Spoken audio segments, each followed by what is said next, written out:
Hey guys, welcome to the Rock and Road Show. Today I was going to show you guys some real gold. This is some gold that came from Colorado.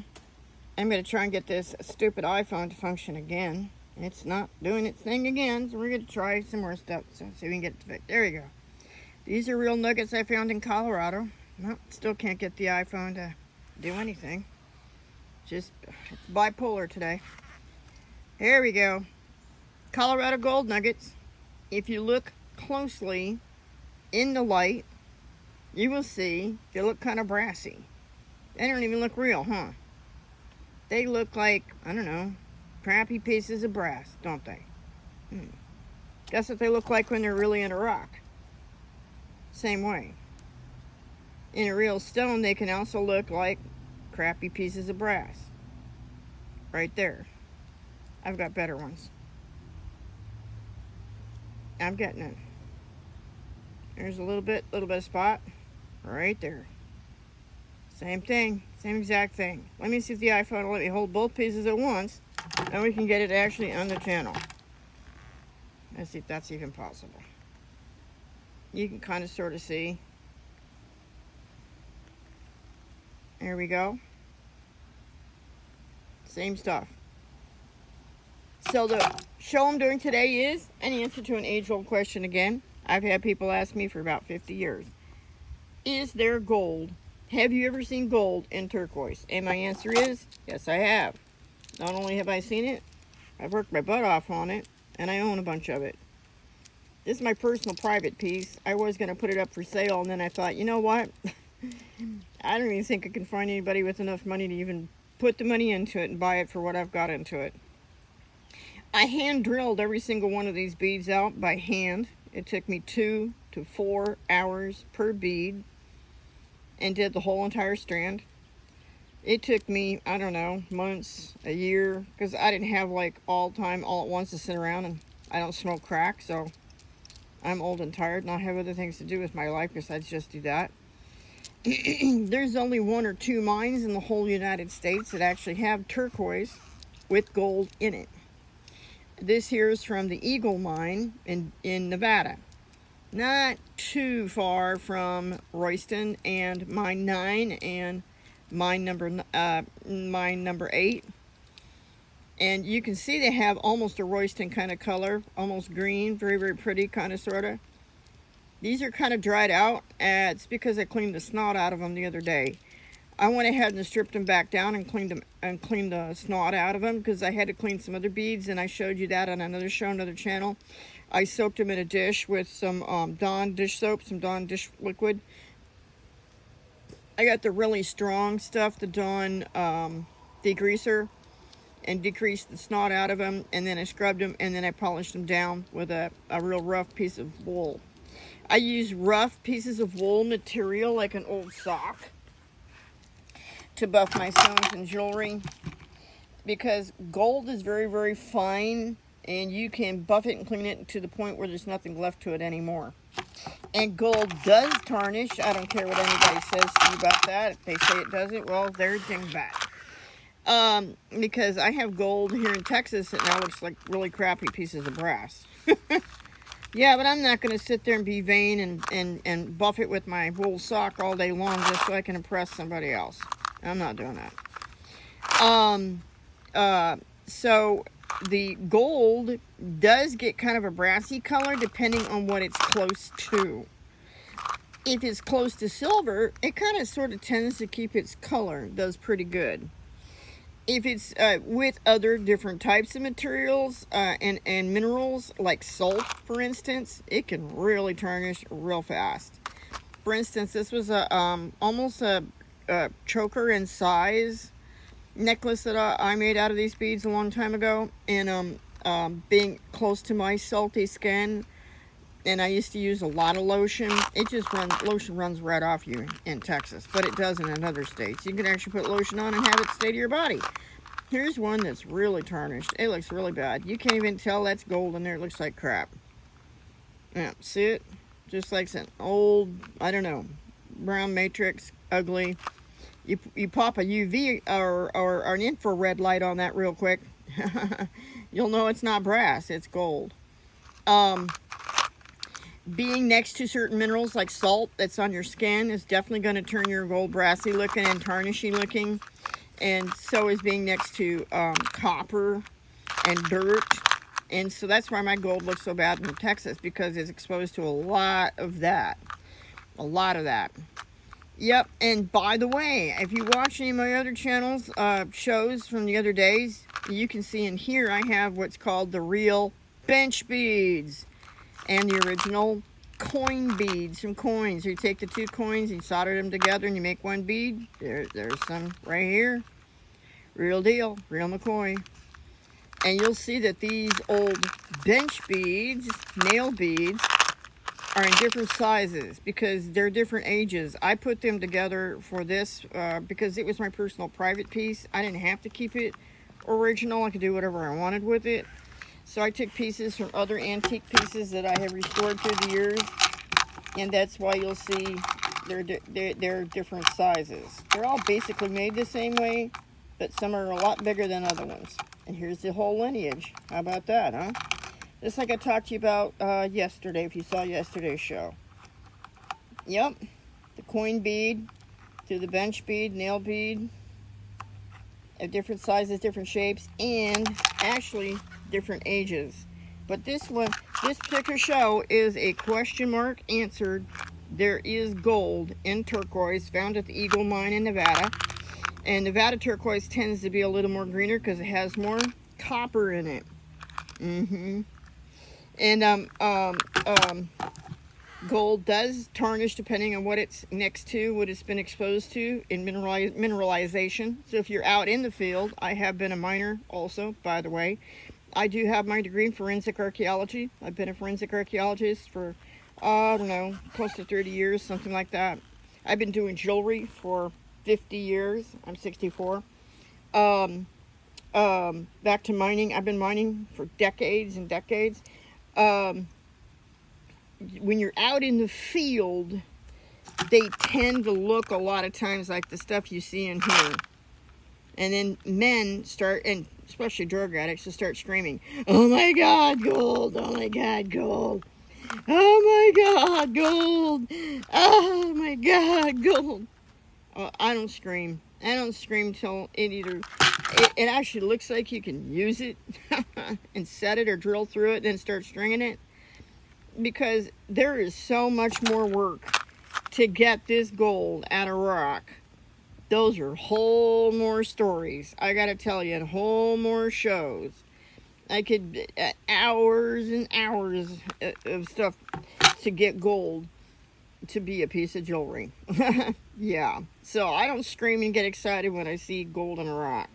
To me, gold in a rock means, well, we got a lot more work to do, and a lot more hours, and a lot more men are going to try to rip me off. Yeah, a lot more scumbags and cheaters are going to be coming. Yep, unless I find them in a gold nugget and I can square it away, like hide it ASAP until I have it set or something so I can utilize it myself. Yep, and I wear this one all the time. People don't even notice. They're too stupid, especially in Texas. Now in Colorado, where I found it, people notice it right away. And they see it all the time. And they'll squeal, "Did you find those here?" I say, "Yes, I did find those here." In fact, I got those in an area where men say you cannot find gold. And it's even named after gold. Yeah, I kid you not. That's okay. They can keep being stupid. I'm going to try to keep being smart. I'm going to try to just do what I do and let them do what they do. Which reminds me, I still need a good mechanic in the state of Texas that has a brain in his head. And yeah, it's not trying to get me to pay for his cruises and his gambling. Yeah, that's what the last guy told me. But you can see the shiny, and if you don't trust it, you don't like it, you don't believe it, you can get yourself some infrared lighting. It refracts at a certain type of degree, and that certain type of degree will show you what's going on with your stone strata, so that you know what it is, what kind of rock that you're seeing. And sometimes you can use also UV light I don't think UV light is the best for gold. That's just my personal private opinion. And I've had very expensive pieces of equipment which have now been robbed and stolen by men. Yep.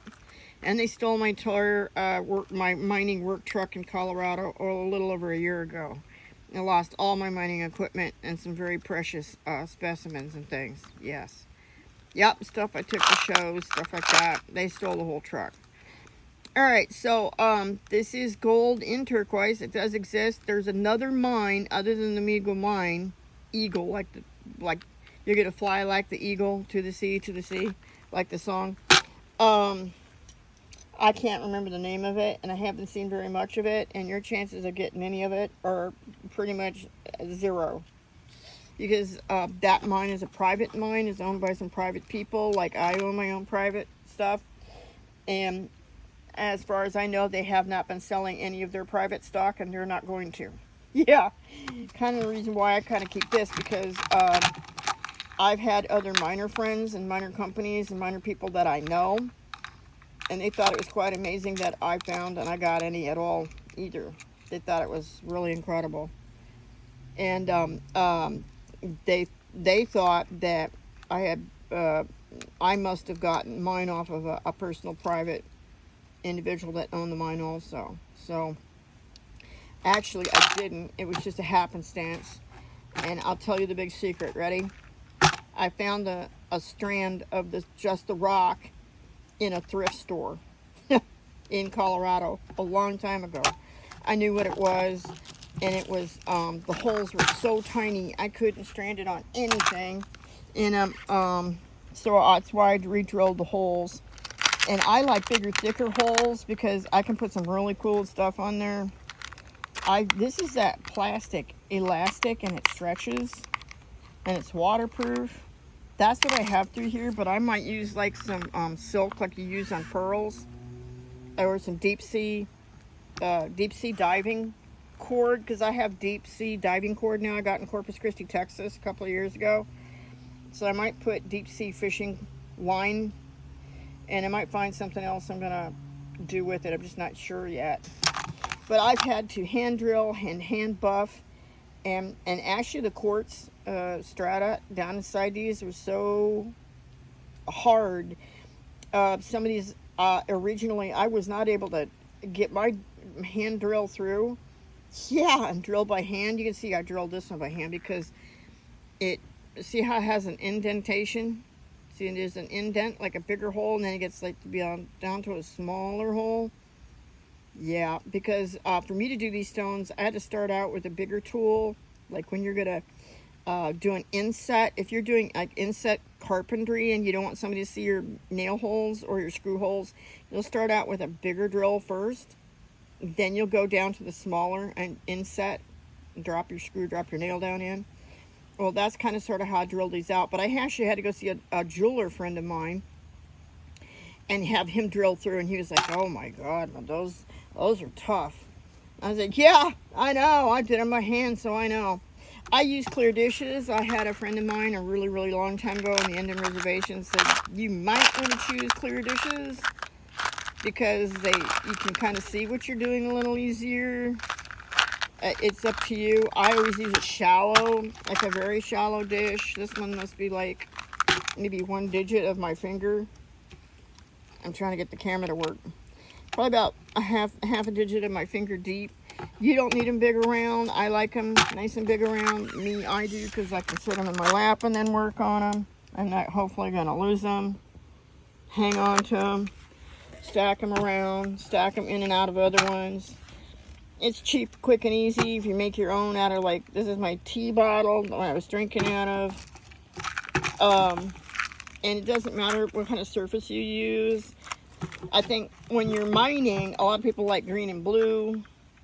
On this bucket here, I had used my show yesterday. I thought it'd be too hard to see this on this bucket today. So, it was one of my buckets I use for everything. It's kind of like a tool.